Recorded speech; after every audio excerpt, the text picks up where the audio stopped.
So as we discussed, so by means of giving resistive load to the CMOS circuit, so we can able to get the deviated outputs. So that's what we discussed in this particular one. So there we considered the 1K and 2K resistance, 2K ohm resistance. By means of giving them where output we got a value of 4.61 and 0.38. So these deviated values we got at the output side. Suppose if you keep on increasing that particular resistive load, instead of 1 and 2, if I consider large values for them, then obviously much more deviated values we are going to get. So in that regard, there is certain limitation on how much resistive load we are supposed to consider. So because of that, IC manufacturers itself, they are going to describe so what is the maximum resistive load that we can able to apply in the low state, as well as what is the maximum resistive load we can able to apply in the high state. And those parameters they are going to mention by means of considering the currents. So that's what described over here. So considering these two, IOL max and IOH max. Okay. So what is the maximum resistive load that we can able to apply in low state as well as high state? Those will be described by the manufacturers in terms of currents. So in that first one is IOL max. The maximum current that the output can sink in the low state while still maintaining an output voltage no greater than VOL max. So that means even though if you applied resistive load, so whatever output voltage you are going to get, that should not be greater than this particular VOL max. Up to that particular one you can able to apply certain load. But once you are getting a value greater than this particular one, then that resistance you can't able to apply for that. That will be specified by means of using this particular IOL max. And here, so there is a technical word, that one as sink. Okay, the maximum current that the output can sink. That is because of, so IOL max nothing but, so maximum output, okay, maximum output current, so that will be produced in the low state. That is what IOL max nothing but. So maximum output, that is nothing but by means of applying the, okay, output must be low. Output low means input must be high. While we are applying input as high, NMOS transistor is on. So because of that, currents is going to flow across that particular NMOS transistor. Because of that, we can able to call it as sink. Anyway, that particular why we can able to call it as sink. So you can able to get much clear idea in the next slide. But at present, remember that IOL max. So that is the maximum current that the output can sink in the low state while still maintaining an output voltage no greater than VOL max. Okay, and we are coming for second one, second parameter, current parameter is IOH max. Okay, so that is maximum output current, okay, to be considered as high. So that is the maximum current that the output can source in the high state while still maintaining an output voltage no less than VOH minima. Suppose if you applied a resistive load, if you got an output voltage as high because of the resistive load, if there is any deviation in the high state, and that should not be less than this particular VOH minima. So according to that, this parameter so will be described by the manufacturers. So in these two mainly you are going to focusing on, so what is sink and what is source. Okay, so that will be described in the next one. So coming to here, so this is the sink current and this is the source current. That is what? IOL max and IOH max. So IOL max, nothing but, so maximum output current that will be considered in low state. Okay, that means, so output is low as mentioned over here. Output is low means we have to apply input as high. So because of that what happens? So this is a CMOS inverter. So Vin, if you apply it as a high, which is plus 5 volts. So that is the case we consider. So 5 volts if you apply it means RP, on resistance for PMOS transistor is very high, as we already discussed, which is greater than 1 mega ohm. So because of that, so this is in off state, it will act as a open switch. While coming for this Rn, on resistance of the NMOS transistor, because here output we are describing for low. Because of that, input must be a high. Because of input we applied 5 volts. So this consists of very low on resistance. Because of that, it seems to be like a closed switch. So at this particular case, how the current is flowing through that particular resistive load, based on that itself, we mentioned this one as a sink current. If you look at that particular one, that path, so where, okay, the output, so output we can able to say it as sink current when current is flowing from VCC to through resistive load and through the output of the device, and by means of this particular on resistance of NMOS, it reaches to ground. If this particular path is exist for current, that itself we can able to call it as sink current. Okay, like whenever, okay, in a circuit, okay, so current is entering means we can able to say it as absorbing. So here also sink current, how you can able to say it as, if current is entering into the circuit. This is a CMOS inverter and this is the output of CMOS inverter. With respect to that particular output of inverter only, we can able to say it as, in this particular case, current is entering into the output of this particular CMOS. That means into the circuit it is coming. So because of that absorbing, or in other words, we can able to call it as sinking current. So because of that, if anyway, if this particular path is exist, then we can able to call it as sinking current.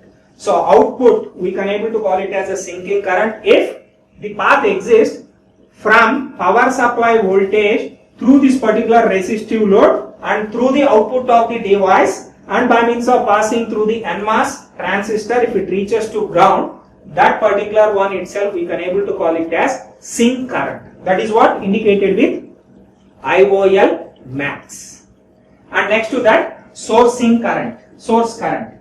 So why coming for that? Source current means IOH max. So that is nothing but, so maximum output current produced in the high state. That is what IOH max. Okay, so maximum output current produced in the high state. High state in the sense output must be high. Output must be high means obviously input. So we need to apply a voltage of 0 volts. By means of applying 0 volts over there, what happens? NMOS is in off state and PMOS is in on state. Because of that, NMOS here are represented with a greater on resistance. Okay, which is greater than 1 megawatt. While coming for PMOS, which is having the low resistance, because of that it will act as a closed switch, and RN will act as a open switch. So because of that, at this particular point of how the current is flowing, so it starts from power supply voltage VCC, and because of this one having the low resistance path compared to resistive load, in this particular side it is going to propagate through RP, okay, PMOS on resistance. And through that, anyway, this one is very high resistance. Because of that, in this particular path it is going to flow, and through this particular output and coming out, and through this particular resistive load it reaches to the ground. If that particular current path is exist, then that current we can able to call it as sourcing current, source current. Okay, so source current nothing but if path exists from VCC to through RP, so from the output of the circuit and through the resistive load to ground, if it reaches, we can able to consider them as the source current. So if you look at this particular one, now current is coming out of the CMOS circuit. So because of that source current, we can able to call it as. Okay, so based on output terminal only, you can able to justify whether that one is sourcing or sinking. If current is entering into that particular output terminal, then we can able to call it as sinking. Current is leaving away from the output terminal, then we can able to call it as sourcing. Based on that particular terminology only, we can able to call it as whether that one is source current or sink current. Okay, based on these two parameters only, we are going to describe IOL max and IOH max, where IOL max is nothing but where it is going to indicate maximum output current to be considered as low. Okay, and by coming for IOH max, maximum output current to be considered as high. Okay, even though if you apply large resistive loads at any cost, so it should not be less than the mentioned values. According to that only we are supposed to apply the resistive load. Anyway, further certain limitations are there. So manufacturers itself by default mentioning these two parameters, they are going to describe what is the maximum resistive load you can able to apply for those circuits. In this particular case, they mentioned for CMOS inverter. Okay, so this is how to realize that particular one, sink and source currents. Okay, and same statements. So here I mentioned a device output is said to be sink current. When we can able to say it as when current flows from the power supply through the load and through the device output to ground. Okay, so because of it's a sink current, current enters into the device in output. Okay, so that is what the path, whatever I described previously, same thing.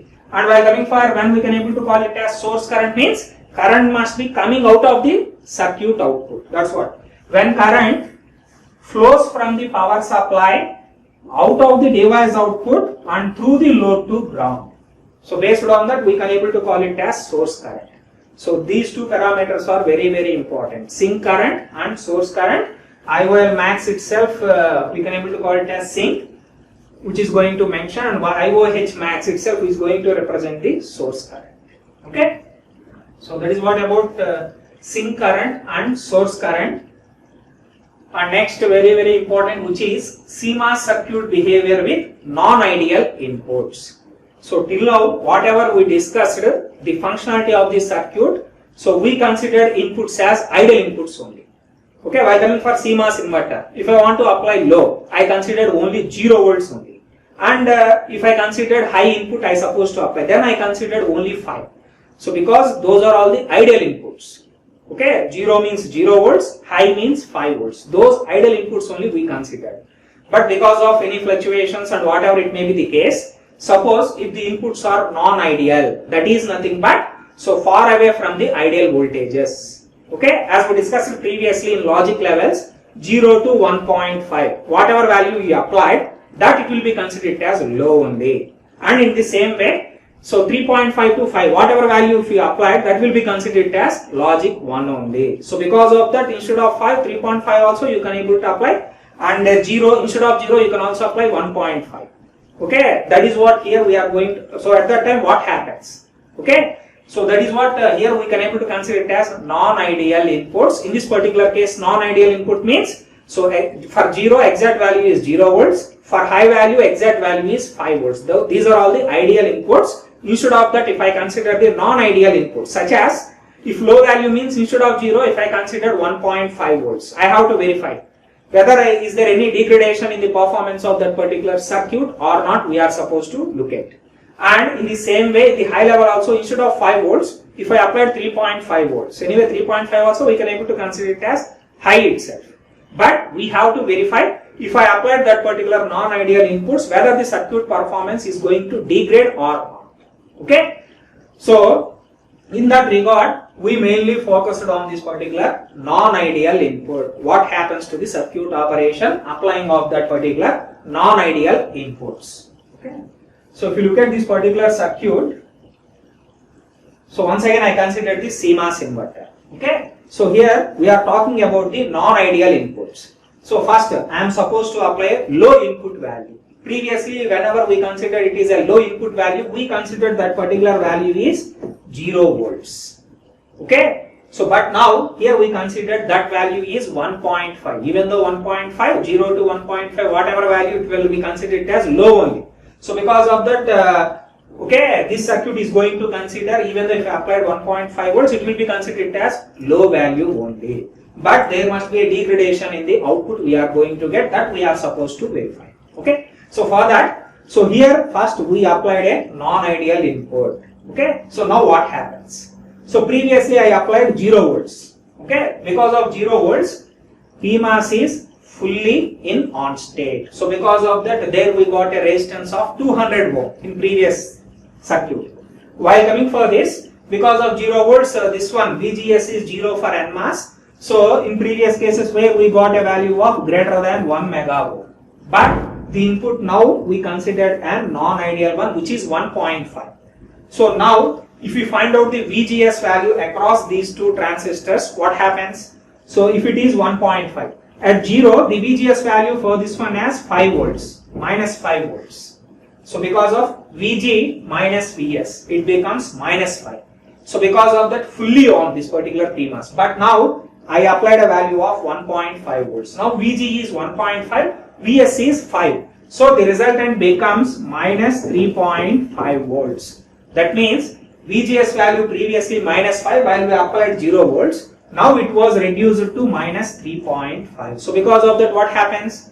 Based on the voltage VGS only, if you applied much more negative value, means that particular on resistance will be very less. And if that particular voltage is drastically decreases, obviously on resistance of that particular device PMOS also getting increased. So because of that, previously we considered for 5 volts 200 ohms, and now because of it was VGS value reduced to minus 3.5. So because of that, on resistance of this particular PMOS also going to increase. Here I consider it as it's doubled.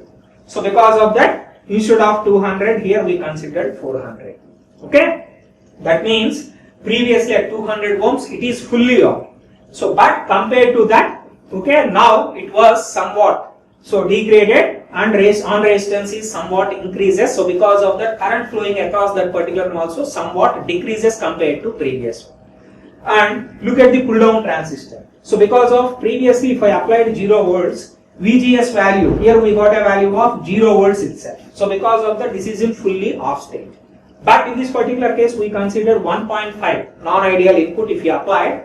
Then what about VGS value? Which is 1.5 volts. And we already described that, okay, threshold voltage for NMOS transistor is, if we assume it as 1 volt, then it will be greater than that particular 1 volt. So because of that, this transistor is lightly in switch on. Okay, enters into the on state. Okay, so because of that, what happens? Compared to previous, now on resistance is lesser. Because of that only, while we applied 0 volts, here the resistance is greater than 1 mega ohm. Now I applied non-ideal input which is 1.5. So because of that, this one slightly enters into the on state. So for that reason, on resistance also drastically decreases. Because of that, instead of mentioning 1 mega ohm, here we mentioned it as 2.5 kilo ohms. Okay, so this is what happens if you applied a non-ideal input which is 1.5. Now we are supposed to find out what is the output value. Previously exact 0 if you applied means exact 5 volts we are supposed to get. In the same way, now we have to find out what is the output by means of applying the 1.5 volts. So look at that particular one. V out we are supposed to find out. V out nothing but voltage across this particular resistance. So how you can able to get voltage across that particular one? So as you learned already in network analysis, how to realize okay, voltages across resistance using of same concept. So voltage across this particular one means total voltage 5 into corresponding resistance 2.5k MQ by overall resistance 2.5k plus 400. It will be 2.9 into 10Q. So considering solving this particular one, you are supposed to get a value of 4.31. Okay, this is the value you are going to get. Now I require voltage across 2.5 kilo ohms. How you can able to find out means total voltage 5 into corresponding resistance 2.5k by total resistance. Considering that, you can able to realize the voltage across this particular one. So by means of that, finally you got 4.31. But in actual case, if I apply 0, I am supposed to get 5. But in this particular case, I got 4.31 only. So which is deviated from the original value. Okay, which is 5. So because of that, that is the drawback. So we are supposed to get the deviated value at the output side if we apply the non-ideal input. Okay, let's see the second case. Here I applied input as low. While coming for the second one, I am supposed to consider the input as high, because from 3.5 to 5 whatever value if you apply, so that circuit will be considered as logic high only. So in that regard, instead of applying ideal value 5, here I applied non-ideal input which is 3.5, because 3.5 also we can able to consider it as high only. That is the minimum. Because of that, in this particular case we consider that particular 3.5 volts. Okay, now look at it. So 3.5 volts I applied. What about the VGS of PMOS in this particular case? VG is 3.5 and VGS is Previously, whenever we applied 5 volts, at that time what happens? If I applied 5 volts ideal input, okay, 5 minus 5, it becomes 0 because of the this one lies in off state. At that time, its on resistance is greater than 1 mega ohm. And while coming for this, by means of applying plus 5 volts, where here we are going to get is Vg minus Vs, which is plus 5 volts. So because of that, its resistance is very low, which is equals to 100 ohm. That's what we considered while we are dealing with the ideal inputs. Now if I applied 3.5 volts, what happens? Okay, so because of 3.5, VGS for this one as Vg is 3.5 minus Vs is 5. So because of that minus 1.5 you got. So because of that reason what happens? It slightly enter into the on state. In general, whenever we applied input as logic 1, NMOS is in on state, PMOS is in off state. But because of we are applied the non-ideal input which is 3.5, so instead of switch off that particular transistor, it slightly enter into the on state. So because of that, here instead of resistance greater than 1 mega ohm, on resistance is going to decrease. For that reason we indicated with 4 kilo ohm. Okay, so because coming to this particular one 2.5, it's double now, because of that around 4 kilo ohm they considered. And while coming for pull down transistor, so because of 3.5, now VGS for this particular one is Vg 3.5 minus Vs is 0. Previously whenever we applied 5 volts, VGS is plus 5. But in this particular case, that VGS value is decreased to 3.5. So because of that, compared to previous 5 volts, now in this particular case it consists of high on resistance, approximately double. So because of that, instead of 100 ohm, here we considered 200 ohm. Okay. So now what happens? You need to find out the output value. By means of applying 5 volts, anyway you are supposed to get 0. But by means of applying 3.5 volts, here we are going to get 0.24. How we got that particular value? Same as this particular concept. So now I need to find out voltage across this particular 200 volts. That means total voltage 5 into voltage, okay, corresponding resistance 200 by 4.2 K. Solving this particular one, you are going to get 0.24. That's what. Voltage across this particular one, I need to find out total voltage into corresponding resistance by total resistance. By means of that, 0.24 volts you got as the output. Okay. This is the first thing you are supposed to observe whenever we apply the non-ideal inputs. That means instead of getting the exact output values here, such as 0 volts and 5 volts. But because of here I am applying the non-ideal inputs, so outputs are deviating from the original values. Okay, so this one is deviated from 5 to 4.31, and this one also deviated from 0 to 0.24. So this is the drawback if you apply the non-ideal inputs. And one more drawback also there in this particular one, that is because of this is partial, okay, fully on, and this one also because of on resistance was decreased, partially on. If you look at from top to bottom, VCC to ground, so this one is fully on, this one is partially on. So because of that both are in on state, so there is a direct current is going to flow from VCC to ground. Okay, so that current is not at all useful for us. So because of that, it will be considered as a wastage of current itself. Okay, so that's what we need to find out next. So what is the wastage of current if I applied the non-ideal inputs such as 1.5 and 3.5? Okay, here we mentioned that particular one, I wasted. Okay, I equals to, so V by R. So what is the total voltage? 5 volts by R, resistance from this particular VCC to ground now. So 400 plus 2.5 K. So where it gives 1.72 milliamps. So that is the thing. So wastage of current, from that you can able to find out. So what is the overall power wasted? So because of applying this particular non-ideal inputs, where power P equals to VA formula. So V is 5 and I wasted, we got a value of, so 1.72. Substituting that particular one, 8.62 milliwatts. Okay. So because of that, so this is how to find out the power wasted and current wasted from this particular one. By means of applying the non-ideal inputs, one drawback is output we are going to get a, okay, deviated outputs. Okay, exactly we got 0 and 5, but instead of that some deviated outputs we are going to get. And one more drawback is, so where there is a direct path exists from VDD to ground, so because of that some wastage of current is going to flow across that particular path. So obviously power consumption also is going to increase. Wastage of power, whatever current is flowing across this particular one, that is not at all useful to perform any circuit operation. In that regard, we can able to call it as wastage of current, wastage of power itself. So in this particular case, we got wastage of power is 8.62 milliwatts. Okay. So these two are the main drawbacks. Suppose if you consider the non-ideal inputs. So same points here they mentioned. So in this particular one, if the voltage is not close to the power supply, right, then the on transistor may not be fully on. Okay, on transistor, if you consider NMOS, where we mentioned with 100 ohm previously, but now we represent it with 200 ohm because on resistance getting doubled. So because of that, on transistor may seems to be not fully on.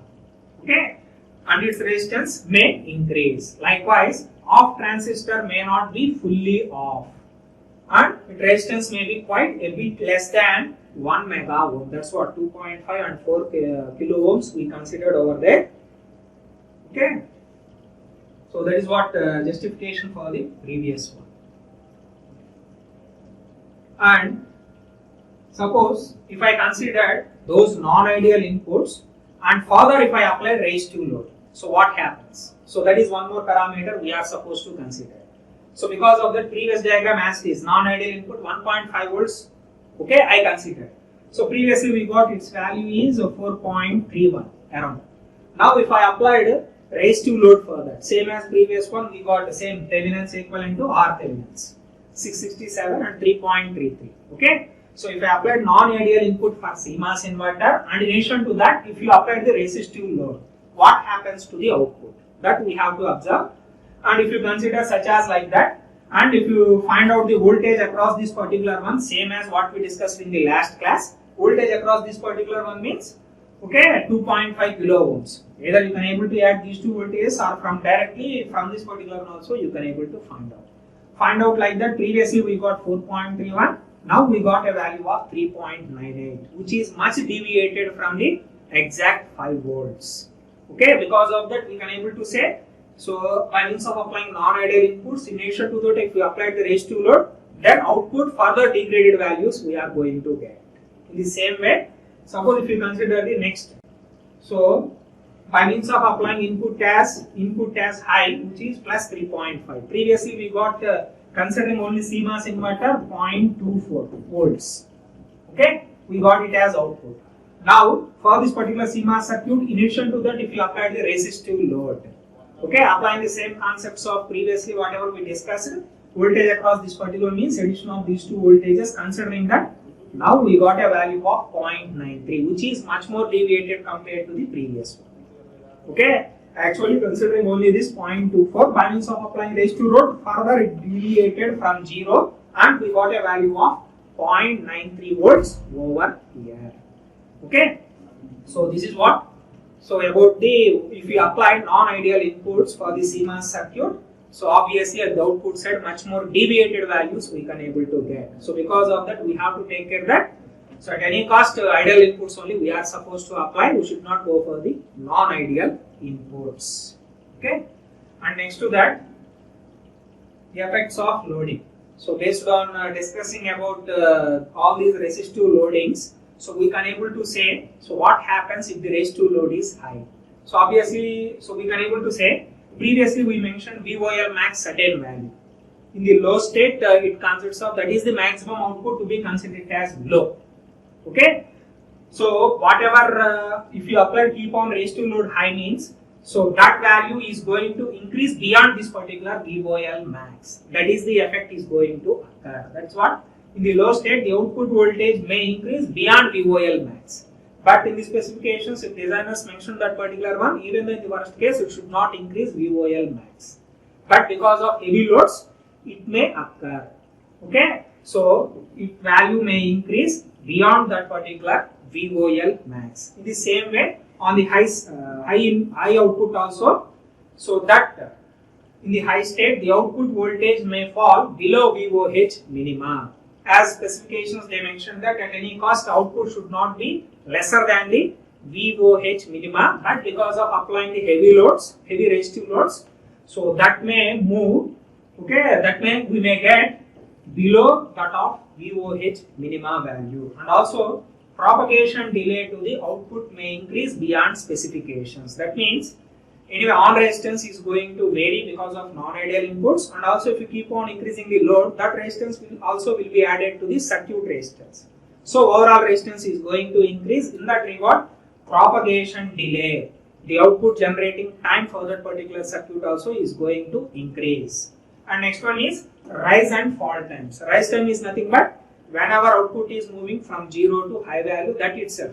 So for that, how much time that particular circuit it takes, that itself we can able to call it as rise time. And fall time is nothing but the time taken by output to reach from 5 volts to 0 volts. That itself we can able to consider it as fall time.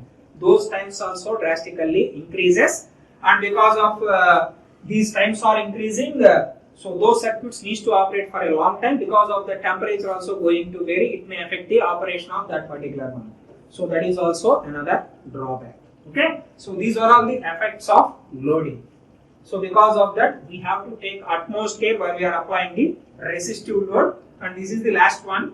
We are going to discussing about the unused inputs. In general, if I want to realize an n input gate, but at the outside the availability is n plus 1 input gates, then how I can able to convert that particular n plus 1 input gate as n inputs. So that's what we are going to study in this particular one.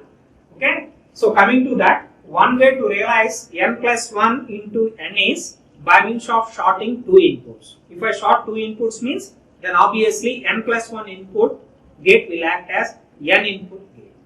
Okay, that is one way. And second way is, so instead of tying 2 inputs, so one input I can able to tie it to constant logic value. So that may be either to logic 0 or logic 1. That depends on the gate that we consider. If it is AND and NAND gates if we consider. Okay, so while coming for that particular unused input must be tied to logic 1.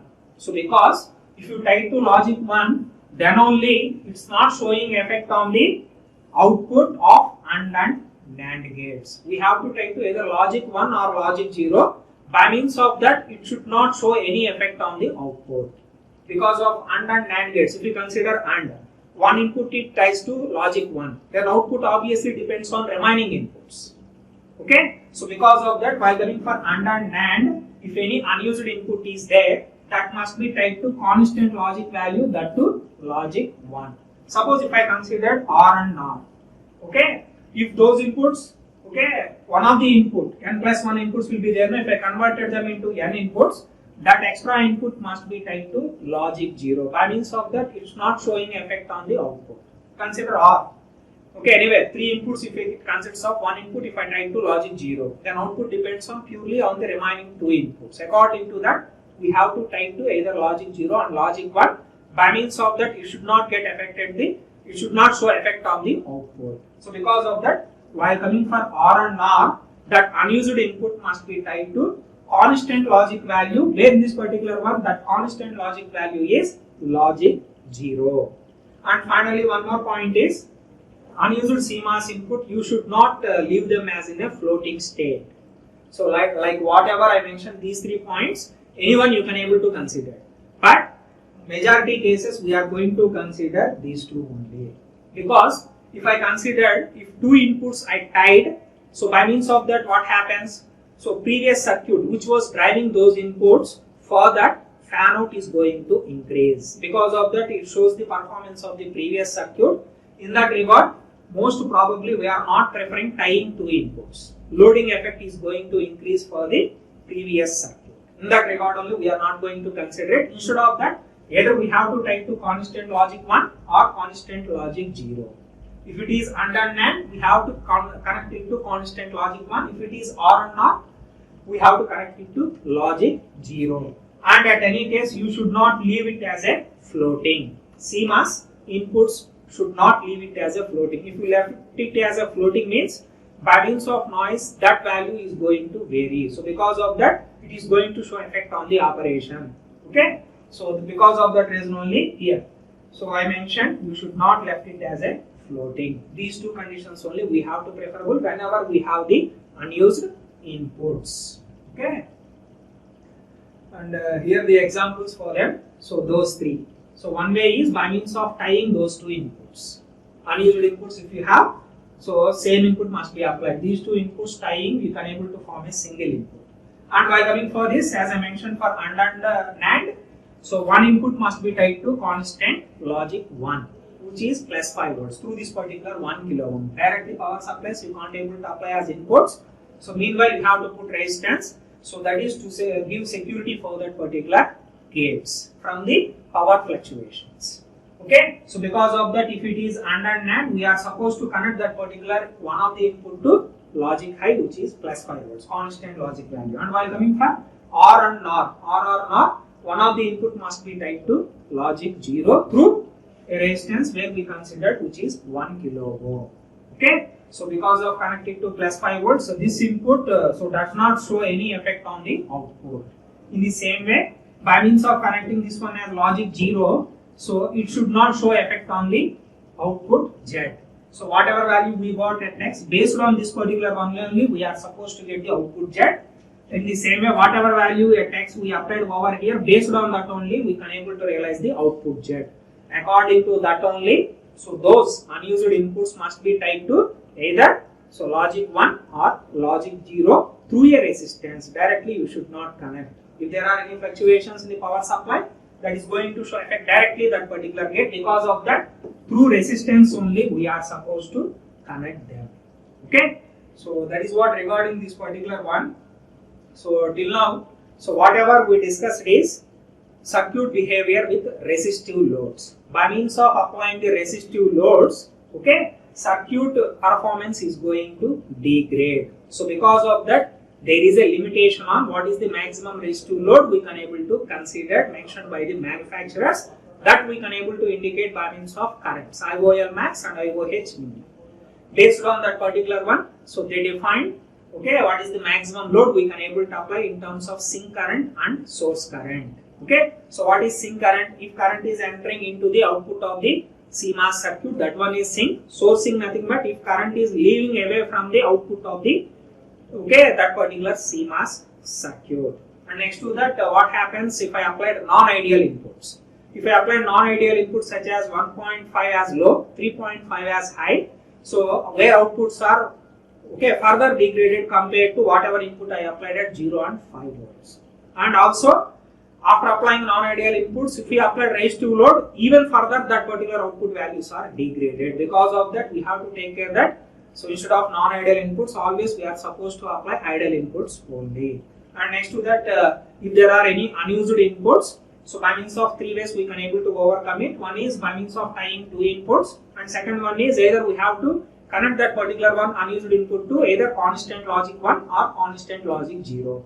For AND and NAND, so without affecting the operation of the output, we have to tie it to logic 1. And while coming for OR and NOR, without affecting the output, we have to tie it to constant logic 0. So this is what regarding the CMOS static electrical behavior. Okay, so CMOS static electrical behavior nothing but, okay, when input and outputs are not changing. So what is the behavior of that particular circuit? That's what we studied all these under that particular CMOS static electrical behavior. Okay, anyway, thank you.